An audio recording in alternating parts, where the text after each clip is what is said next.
June 2025 நடந்த UGC net கொஸ்டினில் ஒரு கேள்வி வந்து தப்பாக கேட்டிருக்காங்க. அது என்ன அப்படின்னு தான் நம்ம இந்த வீடியோவில் பார்க்க போகிறோம். நிகண்டுகளை அவை தோன்றிய கால வரிசையில் நிரல்படுத்துக அப்படின்னு கேட்டிருக்கிறாங்க. அதுக்கு 4 ஆப்ஷன்ஸும் கொடுத்துருக்குறாங்க. இதுக்கான பதிலை வந்து அருணாச்சலம் எழுதின தமிழ் இலக்கிய வரலாறு புத்தகத்தில் தான் நம்ம பார்க்க போகிறோம். இதில் பார்த்தீங்கன்னா நிகண்டுகளின் வரலாற்று அட்டவணை அப்படின்னு சொல்லிட்டு ஒரு டேபிளர் காலம் கொடுத்துருக்குறாங்க. இங்கே பார்த்தீங்கன்னா உரிச்சொல் நிகண்டு 14ஆம் நூற்றாண்டு, அகராதி நிகண்டு 16ஆம் நூற்றாண்டு, ஆசிரியர் நிகண்டு பல்பொருள் சூடாமணி நிகண்டு ரெண்டுமே 17ஆம் நூற்றாண்டை சேர்ந்ததாக இருக்குது. அப்போது இந்த கேள்விக்கான சரியான ஆப்ஷன் எப்படி இருக்கும் அப்படின்னா BDCA இதுதான் கரெக்டான ஆப்ஷனாக இருக்க முடியும். ஆனால் இங்கே பார்த்தீங்கன்னா அவங்க கொடுத்த ஆப்ஷன்ஸில் எதுலேயுமே இந்த ஆப்ஷன்ஸ் கிடையாது. அப்போது இந்த கேள்வி வந்து தப்பு.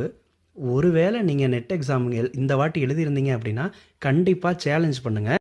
யூஜிசி நெட் தொடர்பான தகவல்களை தெரிஞ்சுக்கிறதுக்கு இந்த சேனலை சப்ஸ்கிரைப் பண்ணுங்கள்.